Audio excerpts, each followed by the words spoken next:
realize as I do this, the window is very, very bright. Give me a second. We can fix that. We can fix that. We can fix that.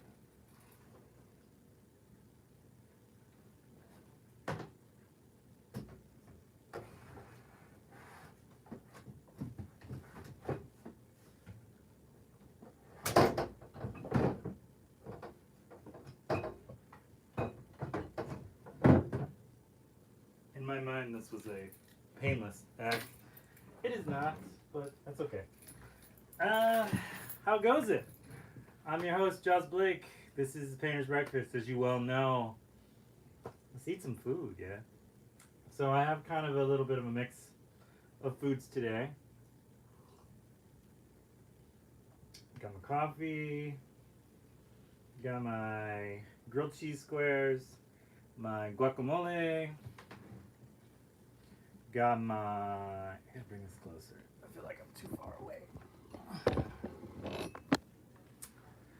Got my guacamole, got my plantain fry up, pickles, some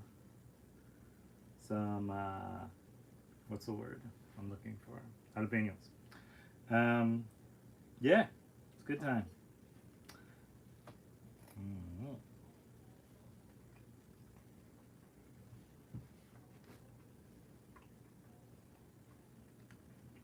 I mean, that's fire. Plain and simple. Just good. Good food. So, I hope everybody had a good week and everything went well for you. You didn't have any problems, disturbances, or problems, or anything like that. Morning, Sam. How are you?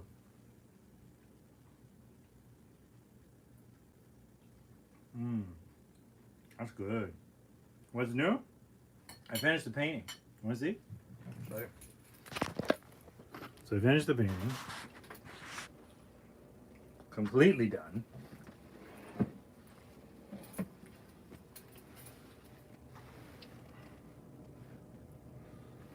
All the little details. I gotta mail it today, so it's got a lot going on. And of course, everything was hand done, obviously, including these horrible little chainmail monsters. They were good, but they were hard. They were so hard to do. I thought my hand was going to give out halfway through it, actually. I had to take little breaks, as you do, and it went well, honestly. It went really well. I talked to the client. The client's really happy and excited about it, so that makes me feel good. Thank you so much. Thank you so much to both of you. Thank you. Thank you. Thank you. Mm-hmm.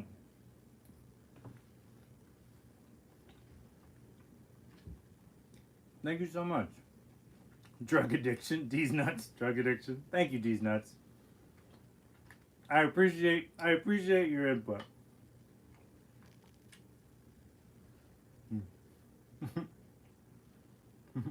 Up troll alert. I mean, you can't really roast somebody who calls themselves D's nuts, though. You know what I mean? Like, you're kind of disarmed from the point. But I appreciate it. I appreciate it.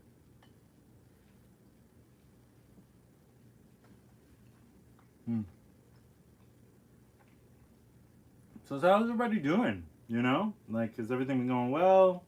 Have a good week? Did you go anywhere? Did you eat anything good? What am I eating? So this is what... So, my family originates from Trinidad, Brazil, Dominican Republic, Panama, and a little bit of India. So, there's a lot of different types of food in here. I got guacamole, I got grilled cheese sliced up in little squares. I've got plantains fried up, and I've got a little bit of pickle and a little bit of jalapeno just to kind of give it a little kick. You know? Touching myself to your food. Nice! That's high praise. I never heard of anyone who was sexually attracted to the food I make, but I'll take it. You know what? I'll take it.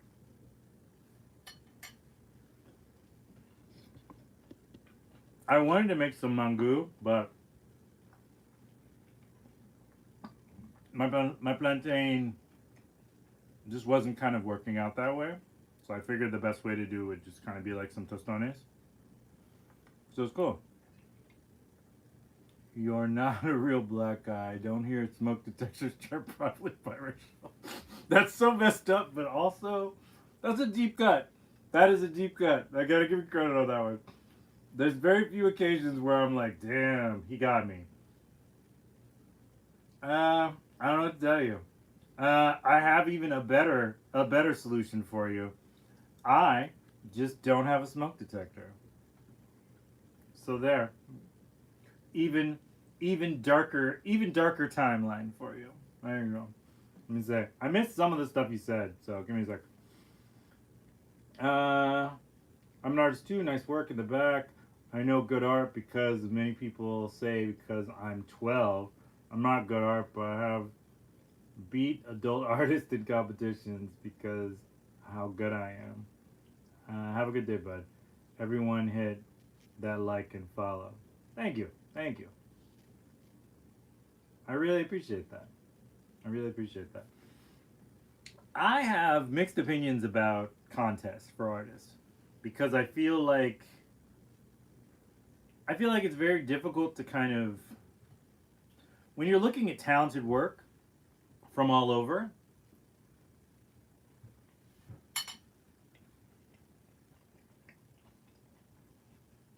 it's difficult to then quantify what's the best and what's okay and what's getting better. It's an interesting kind of conversation because you're not all trying to invoke the same type of qualities or emotions or any of those types of things. So it's kind of a question of if you were all trying to kind of convey the same information, it would be one thing. I think a lot of our contests kind of have like bring us your best work and we'll see what we like the most type of thing. And that's just such a personal discovery of different types of arts and whatnot that you're not really guaranteed. You know what I mean? You're not guaranteed what you love, what you like, what people are gonna be attracted to, etc. So it's kind of interesting. I don't know. I do agree with these nuts. It's just funny. Um, how did you manage to get that as? Oh, well, that's true. YouTube doesn't have like a two people can't have the same title type of thing. It's not like a channel thing. Um, but they, I don't know what I was talking about. I forgot what I was saying. Um, yeah, hit subscribe and like, please. Every little bit helps. Honestly, it makes a big deal. I'm trying to get this channel to eventually monetized. Somehow that might happen eventually. I've been going strong for like 12 years. I have a lot of videos. A lot of art videos. There's over 1,000 videos on this channel that are all art videos. So feel free to check them out. There's lots of categories and backlog stuff and etc. So if you feel the urge, go for it. Let me see. Psycho Sam. I was once in an art class and this one angsty teen yelled at the teacher, "There's no right or wrong in art, shut up." And the teacher said, "I asked you to draw a portrait and you drew in a landscape." I mean, yeah, I mean, that happens too. That happens too. As an artist, like, we spend a lot of time, like, bucking the system, so to speak. Like, we're kind of ridiculous in that way. That, move that guy out of there. Yes. Um, there's a lot of it where we just kind of like, we don't always want to go along with what we're supposed to do. We have these visions and these passions about what we're interested in, and so we try and work towards that. And on occasion, it's really good. On occasion, you end up kind of butting heads with what people are looking for, because whether they're looking for it or not, that might not be what you're working on, you know? I know a lot of really great portrait artists who can't do landscapes. I know a lot of really great landscape artists who don't do faces, you know? I knew a lot of pencil artists who don't do color. I knew a lot of color artists who can't sketch at all. I knew digital artists who are not good at physical media whatsoever. They're very talented and they're very skilled. I'm threatening you with this fork. They're very talented and they're very skilled, but it's a different talent, you know? And there's nothing wrong with that. Like it's how we it's almost like coming out with freckles or whatever, you know what I mean? Like you were born how you are and you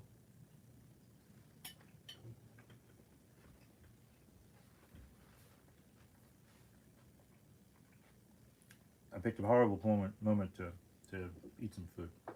You're born how you are, and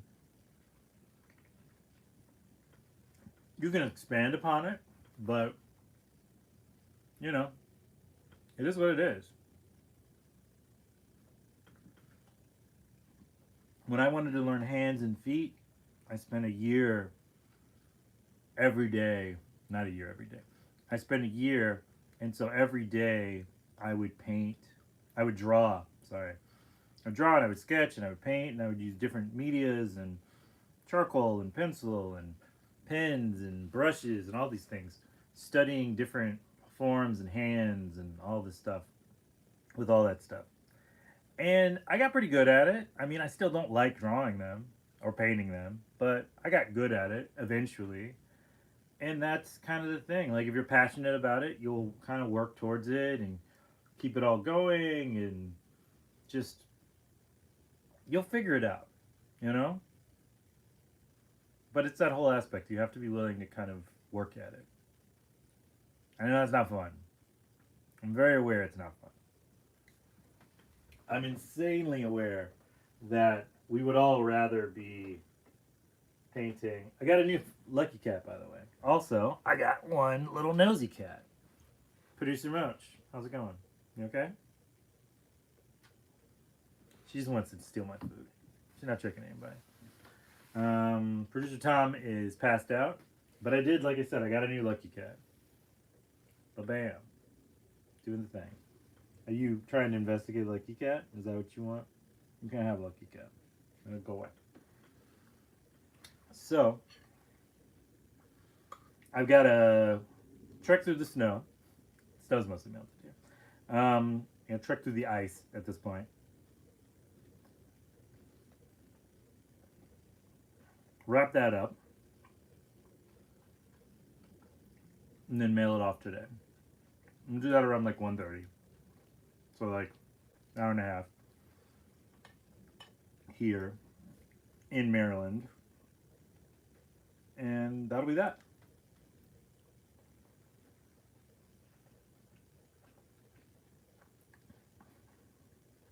I'm undecided what my next project will be.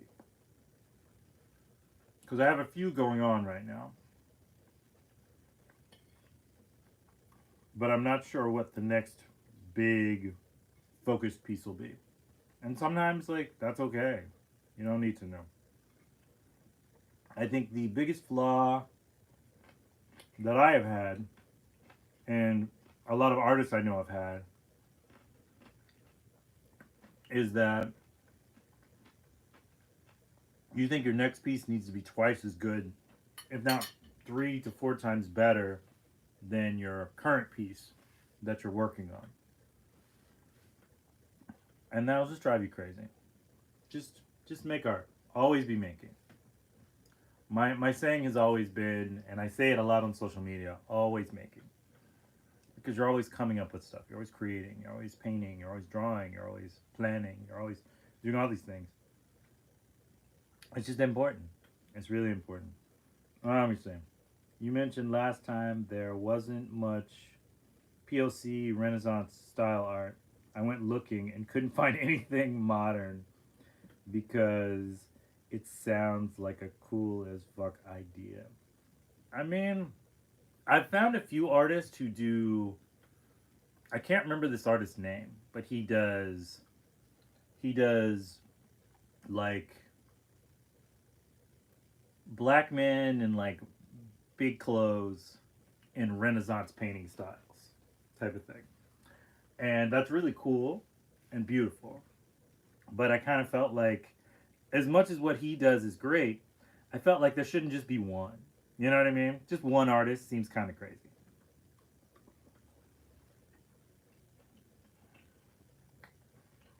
Particularly on the concept that if you can't find that one artist, you don't see anything.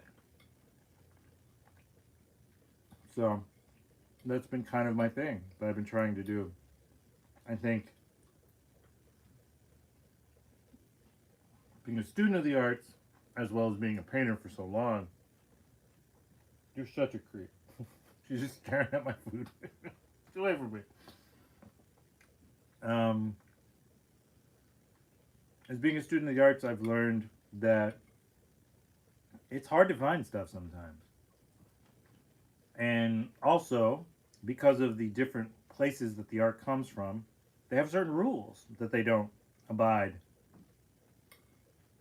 Like, there's a lot of Middle Eastern countries where they don't paint images of anything living, anything that could be alive. There's a lot of textiles. There's a lot of kind of work that is representative via tile work, just really beautiful stuff. But there's no like, there's no faces, and that makes me, respectfully to their society and their traditions and everything. I'm not going to buck that. But as far as like everybody here in the Western world, like we want to see ourselves. We want to see ourselves in art. We want to see ourselves grow and be represented and so on and so forth. My wife really loves Doctor Who. And Doctor Who recently has its first ever black doctor. And I believe he's gay. And I'm like, that's huge. That show's been on for easily 50 years. And this is like a first moment for them. And there's so many people who love that show, who never saw themselves as like a big huge hero who could save the universe. And so now it's there. There's some little kid right now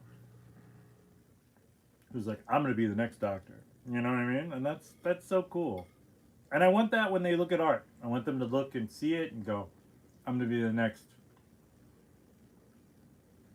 Juara, I guess. I don't know. Basquiat. I'm gonna be the next Picasso, all these things.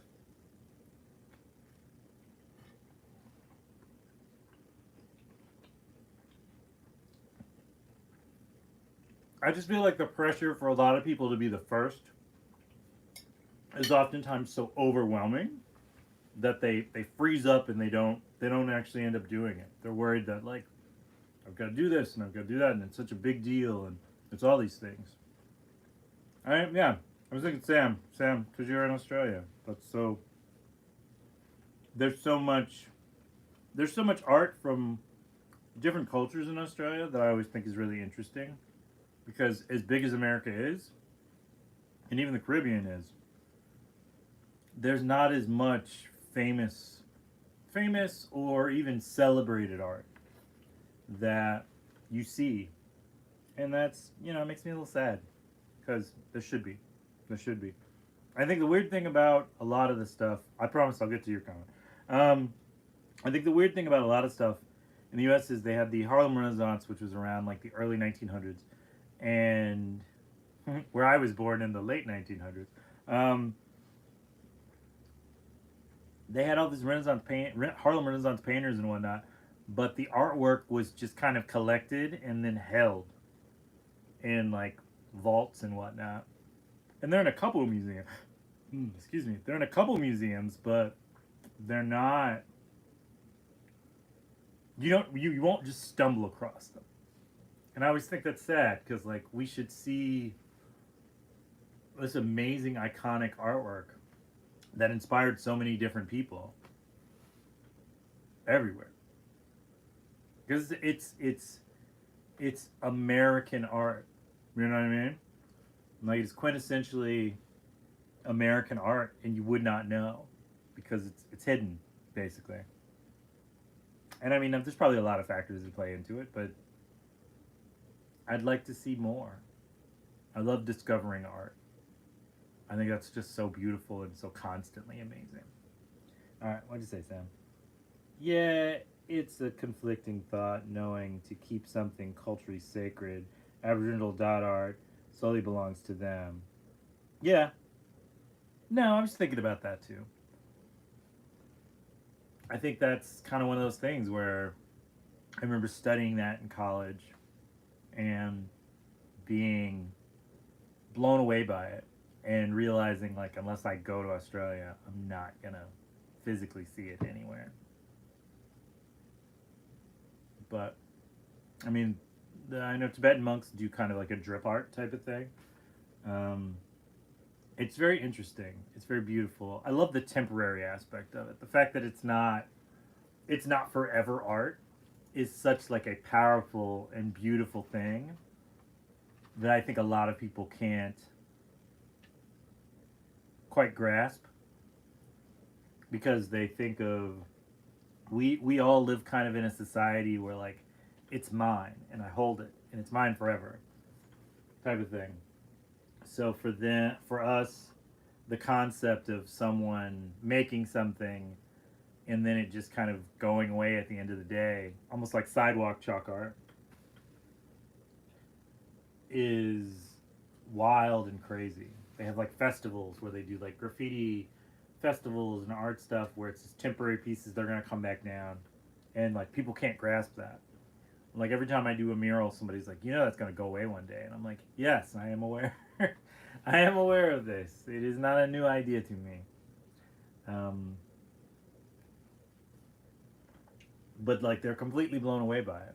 They're completely blown away by the concept of temporary pieces that are maybe that's what it is. Maybe the cultural relevance of some art is that you don't get to see very often is that it's not meant in those medias and in those mediums and in those time frames and those cultures.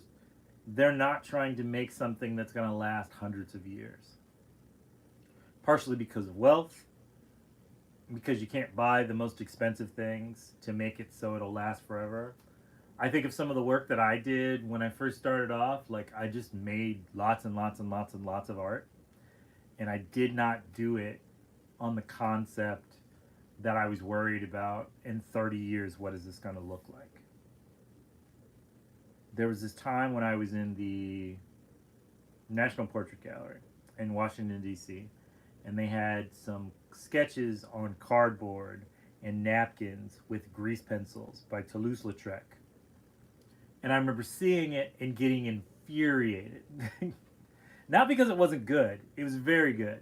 But it was this entire time in my life, all these art teachers and all these professors and all these art books and etc. had told me that I needed to only make art that could last throughout time.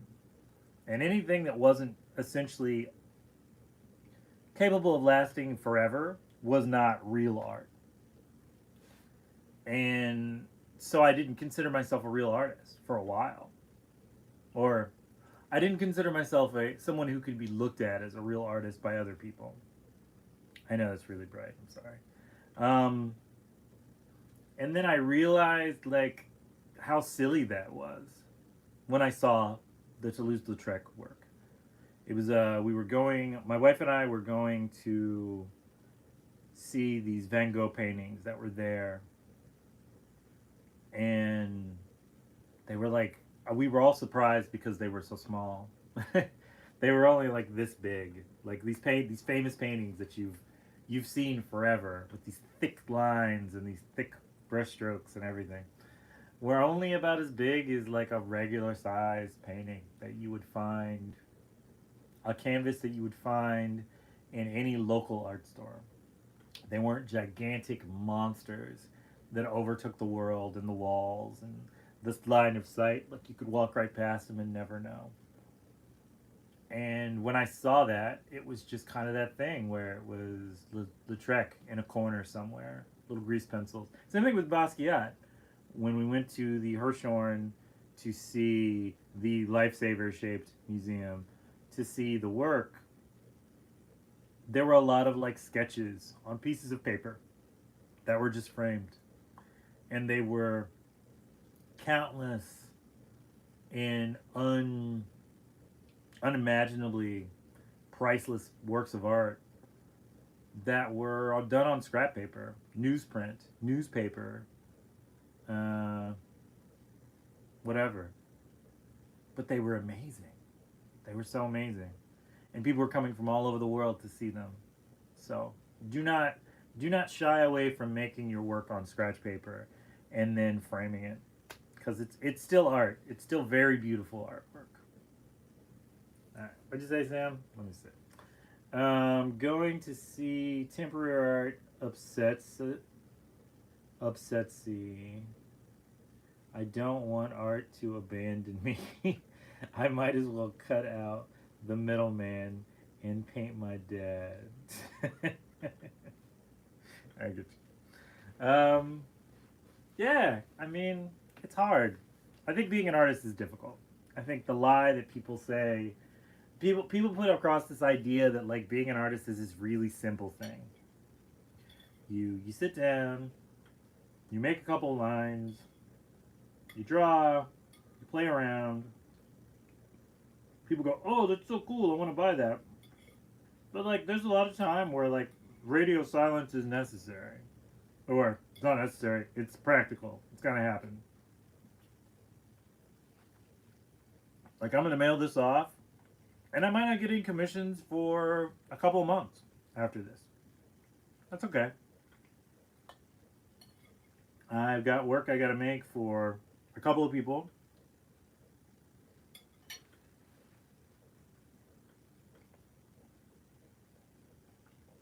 And I'm going to.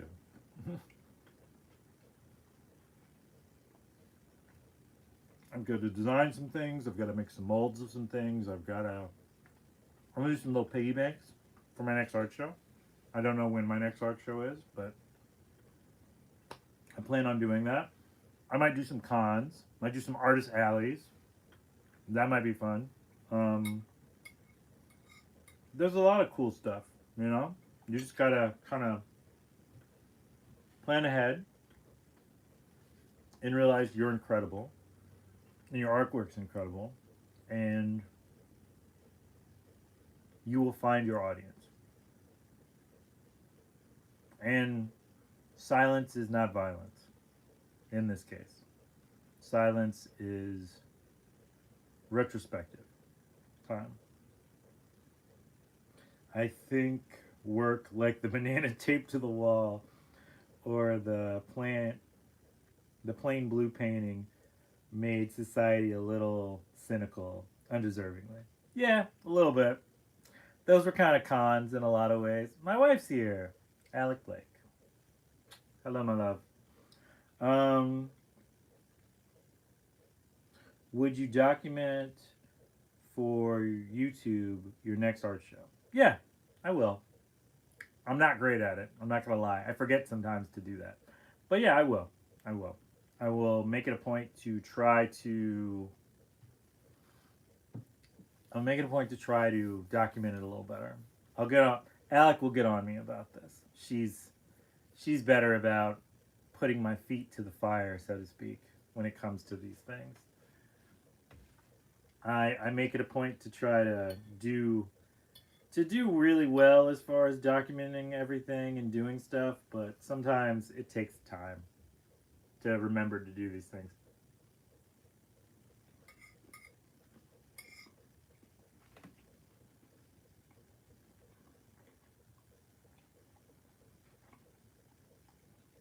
Sometimes I have been known to document cooking all this stuff. on my Instagram, like a pre-show type of thing. And I don't always do it. I definitely don't always do it. But sometimes I do. That's great. Some people show up, or they don't. Whichever.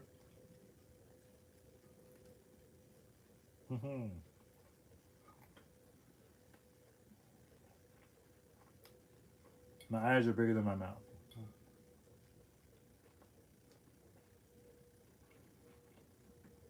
Not my nose, but my mouth. got the the honker, so to speak. Keep him in line, Alec. Yeah, she will. Don't worry.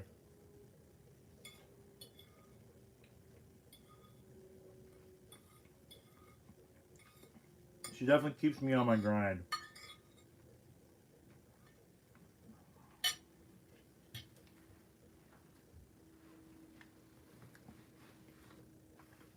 I think for the most part, art has this beautiful quality to it.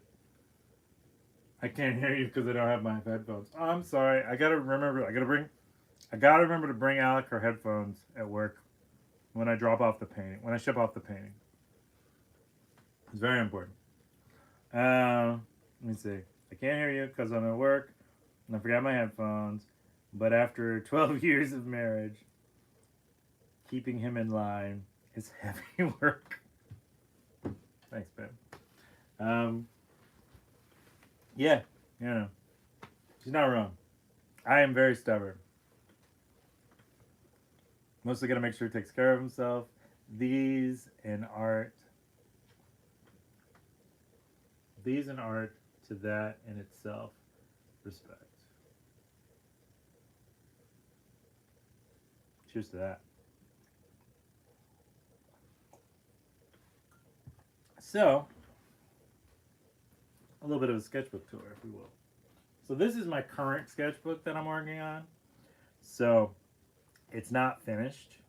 It's almost finished. I only got like 2 pages left. So 8 pages. Sorry, 6. So 12 pages left because I do both sides. So if you like, I can show you what I'm working on right now. So I'm doing my little studies right now, where I'm kind of working on these. And these look like they're probably not that important, but all the little details I do with these kind of help me to be better about doing details for things like that. If that makes any sense.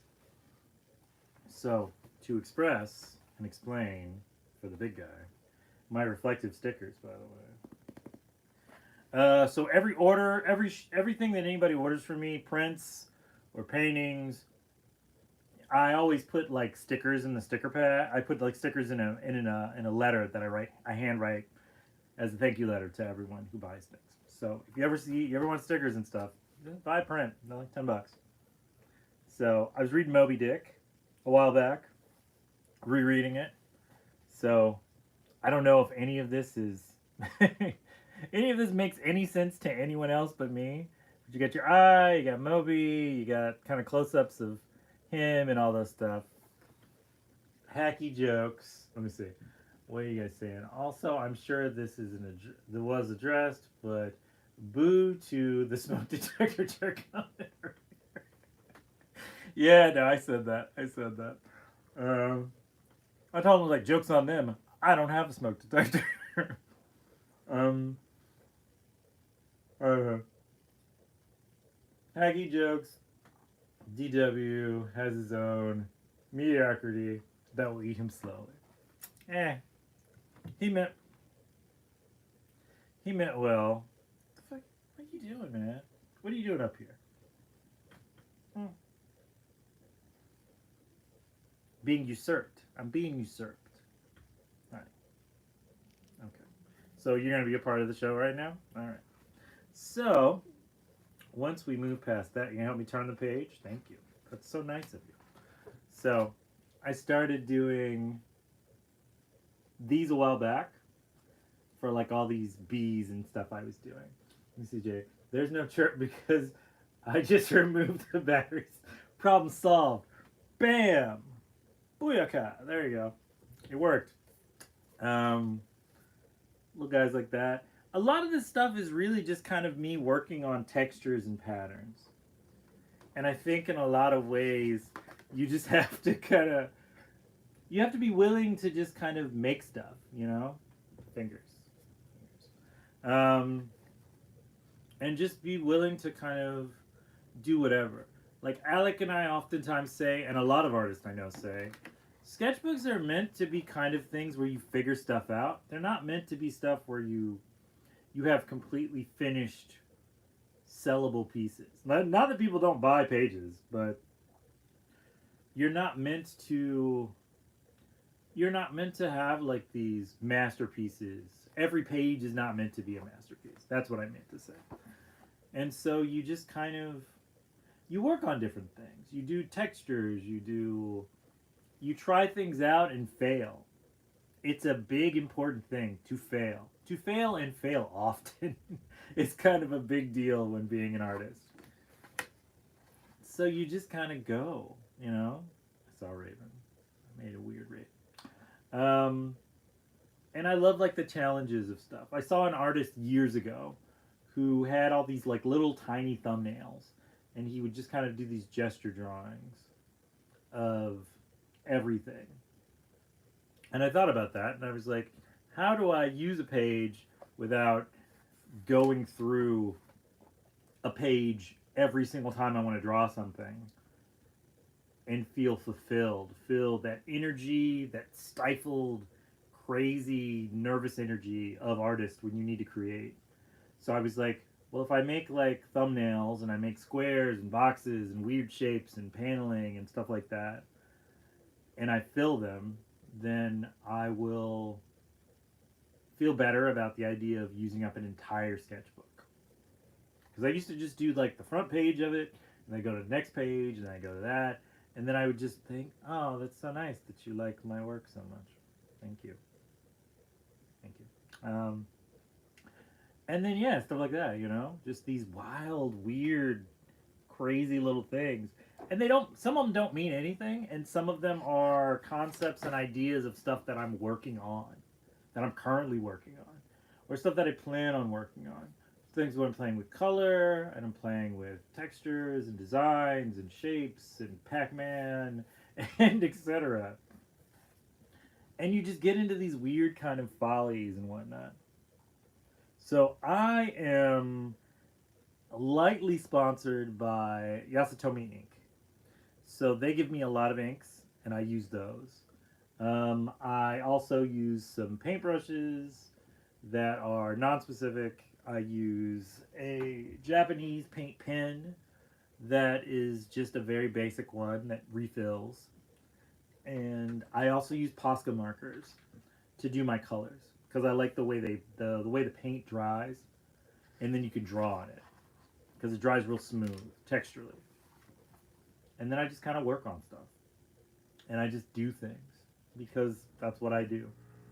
I am a weird little painter, and I love to make lots of strange textural madness, and it feels all the ways and all the things that I want.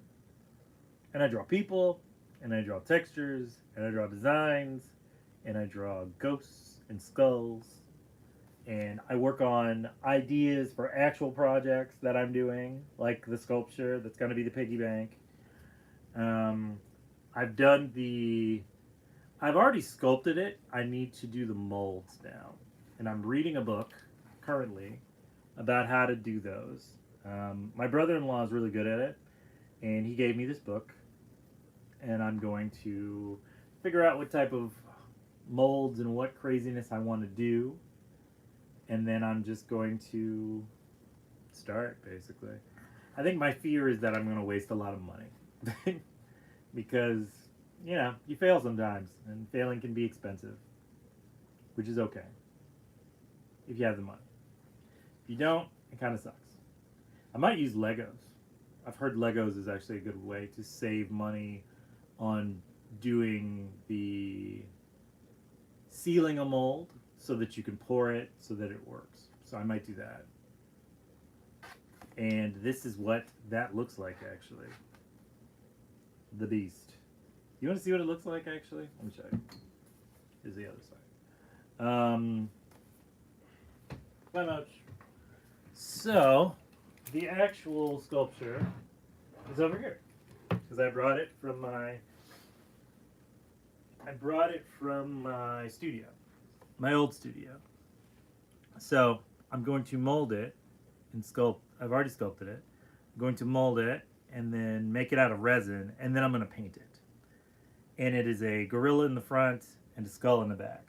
So imagine all my skull stuff, gorilla stuff. And the whole thing will be blue. And then I'll make a bunch of them and have them for art shows. Yeah. And on my website too. See, I don't know how much is left in this book. I gotta be honest with you. There's a lot of pages in this. That's a cool idea. Thank you. I like it. I got the idea from an artist. The concept of the artwork I did kind of came from this artist Macbeth. I have a book for it that I could show you. I pulled out of my library, my biblioteca, if you will. So this is Macbeth. Macbeth is this insanely detailed artist. Greetings, Netararu. And he's willing to do these like crazy details and weird little mad drawings.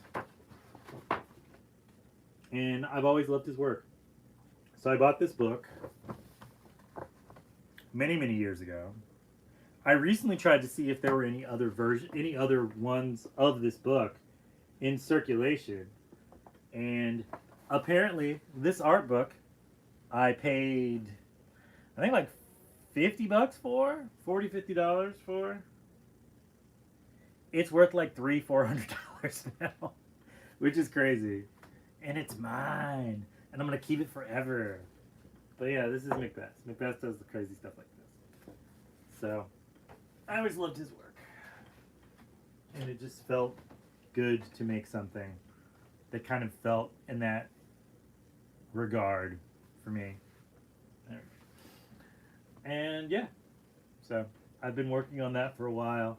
I'm currently, I think my big project now is going to be, I'm going to work on the comic strip that I want to do.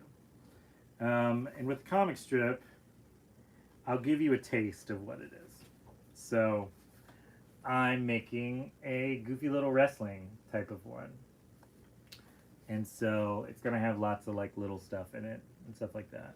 These are just kind of like preliminary sketches and what I want to do for people and such. I got ladies, I got men, I got all types of wild stuff that I'm just kind of playing with.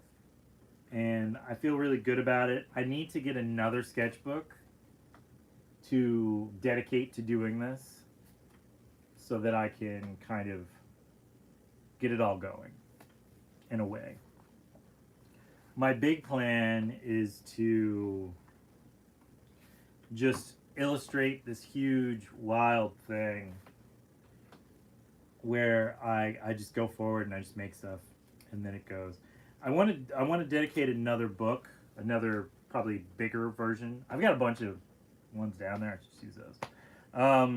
Empties and whatnot. I have a lot of big, huge amounts of paper that I want to use for all types of stuff. So I'm going to do that. But the reason I want to do that is I don't want to rip pages out of this so that I can go back for references and understand them. And I also don't want to have to take pictures and stuff to figure it out. So instead, I figured the best way to do it was to simply just make some work, honestly. I feel really, it feels necessary to make a little something while you guys sit here and I have you captive as my audience. So I wanted to do like a live sketch show recently, but I couldn't get my act together in time. I was gonna do it on a Thursday, but I was just so tired that it didn't work. I think that's kind of the hard part about a lot of this stuff. Like you get kind of exhausted. I normally don't draw these this fast, but but you're kind of exhausted just doing them. So you have to realize, like, you have to take a little breaks, man. I'm bad about it, so hear me say it, but realize, like, I don't really do it either. But you do have to take little breaks to just kind of allow yourself to do all these things. Now, I also do a thing on my Patreon called 24 Shots. That is, I document all this stuff in photographs and whatnot, and then I just kind of publish it for my Patreons as I get all these rolls of film developed, and I share them with them every week. So, if you're interested in that, it's only like $5 a month. So, check it out. See how you feel. See if you likes it. And there's a lot of other stuff that goes on there too, obviously. But it's just nice. I don't know. I think in a lot of ways, you have to figure out what works for you and then kind of roll with it. Because if you don't, you'll just kind of disappoint yourself and go a little crazy. And I don't recommend that, as I have been crazy for a long time. But it's nice, you know? And like I said, you're doing so many of these that it doesn't matter if everyone's perfect or not. There's the sheer mass amount of work that comes out just feels good to be making artwork that does that. Let me see. Hopefully I can see a live sketch show before I go back to studies, watching you at 1 a.m. and I won't be able to do much longer. I understand. I appreciate that you watch. Like, it really means a lot to me, Sam. Like, you are deeply one of my favorite people. So thank you so much. I'm gonna let you go to sleep, Sam, because I think the love you show is far beyond far beyond how interesting this is. So I will see you guys next time. Painter out. Be good to each other. Have a good week, and we're gonna have a good breakfast next week too. All right. Ciao. Painter out.